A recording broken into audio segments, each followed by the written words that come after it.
Selfish. Yeah. You selfish mother. Yeah. And then that caught a little bit of fire, right? Because a lot of people don't like seeing people that are successful in anything, especially if somebody is taking happiness from them and their team, which you were doing, obviously, with the Cavs. And then that just got, you're saying from that moment is when until, which leads obviously to you and Stephen A. Hey, legit, that feels like a moment that had been brewing for a long time. He's like on a Taylor Swift tour run right now. Oh yeah, we're watching it. We're all. Oh yeah. We're all. You're seeing it as well. He literally. It started off with, I didn't want to address it. Yeah, sure. I didn't want to address it. I wasn't going to address it, but since the video came out, I feel the need to address.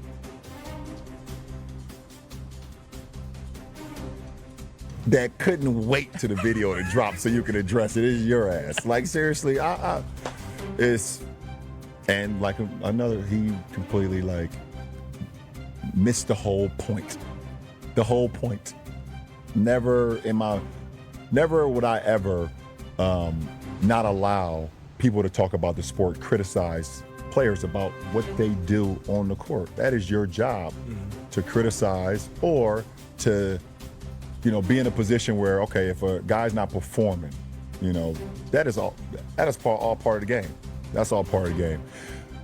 But when you take it and you get personal with it, it's my job to not only protect my damn household, but protect the players. And I think a lot of the media, including him, and I know he's gonna be happy as hell. He's gonna be smiling from ear to ear when he hears me talking about it again. Oh my God, he's gonna get home and grab. Ladies on the couch. I hope at some point you two do get a chance. But you're right. Dude, relax, bro. Relax. Seriously, just. How do you feel about the way the game is covered and you players are covered? Because this is a big topic of conversation with the NBA. We have Tyrese Halliburton, who comes through. We love Tyrese. Oh, he's the man. Tyrese loves you too. Tyrese is great. Love that guy. So Tyrese gave me the heads up, like, hey, LeBron coming on your show is a massive ordeal because everybody in the NBA.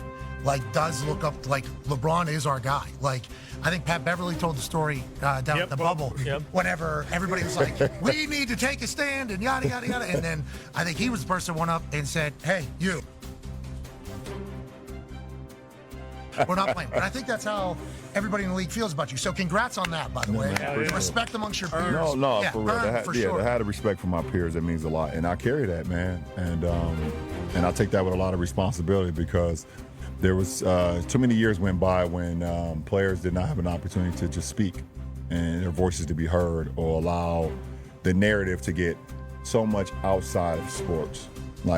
If I miss a game winner or if I don't show up in the finals, like I was supposed to versus Dallas in year one.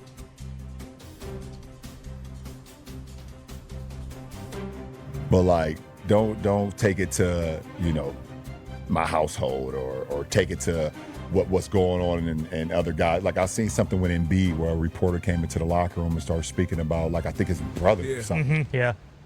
How weird is that? That's so weird. Why are we taking it to that point? And we're taking it to that point because people have gotten too comfortable. I think people in the media have gotten too comfortable, especially with our sport. They got too comfortable where, back in the day, for sure, you would never bring up Charles Oakley's brother.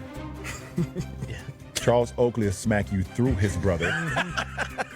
Bernie Maxwell. All right? Yeah. Mad Max, his name was Mad Max for a reason. It wasn't because he picked you up 94 feet. It was because if you said something about Mad Max, he's gonna separate your jaw.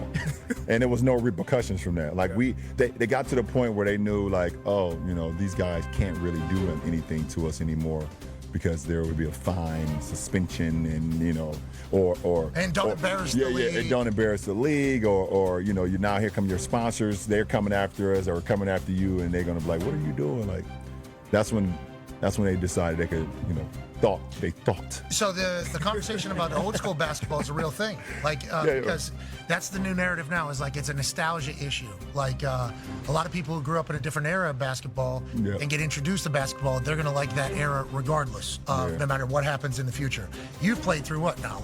3 years? Yeah. 3 years? Yeah. Back whenever Kuzi was doing no-look pass? Yeah, for sure. Yeah, the first ever no-look pass? Yeah, cool. Kuzi. Yep. He's a dog. Hey, he was an exciting white, wasn't he? He was an exciting for white. Sure. He was Kuz one of had the game. Kuz had game for sure. Boom. Yeah, Thank Kuz you. had game. Yeah, but we're Kuz had watching game. these highlights, and I'll speak for you. For that era. Exactly. Thank you. Hey, you don't have to say this. Yeah, for sure. I'll say this. Yeah, game for that. I grew up in Pittsburgh, so we didn't have an NBA team. So I was more NHL guy, but I would watch the Lake Show at night because I couldn't sleep. So Right. I did know the NBA, but not like I didn't follow it as closely. When I watched The Last Dance, I was watching a lot of highlights, and I was watching people dribble a ball like this. And I was like, I don't know how that works in modern basketball. Yeah, I think yeah. you guys have played a couple different sports. I think there was a Kuzi era of sports where a no-look pass, holy shit. Then there was an era where people were starting to get like nasty. There's some more. You had some Pistol Pete Maravich. He started coming in and started, getting a little bit nat. But then the ball was hitting off guys' heads and stuff. So they looking at him like, ugh, what are you doing? Like, never see those lowlights though. Only Right. see the highlights. Highlights are the only bangers survive. Then obviously Jordan comes in and transforms everything.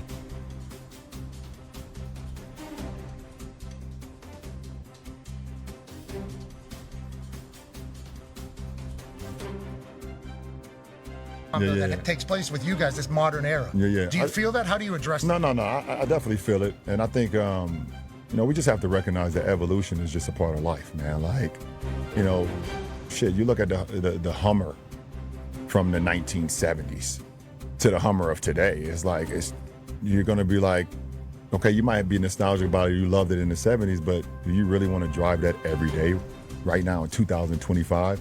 You're gonna get out the car and your goddamn neck and your back is gonna be hurting so bad.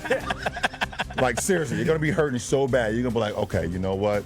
This might be just a Sunday chill car. Like, I drive it up the street, get some ice cream, come back home, but I can't. Refill it because it gets 2 miles. Yeah, exactly. I gotta just start it up, let it just crank the gas for about 2 hours just to make sure it's still running. But like we have to understand that there's players and eras and things of that nature. Like, we get it, but like, you watch some of the NFL games as well from the 70s and the 80s, and you got like, Jack Lambert and those guys coming through like completely decapitating people.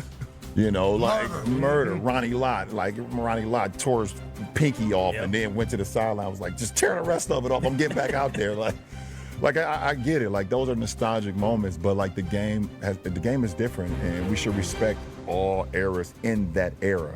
We can't be saying, okay, just because Wilt was great in the 60s and 70s that he'll be great now. And we also can't say that some of the guys now will be great. It is what it is.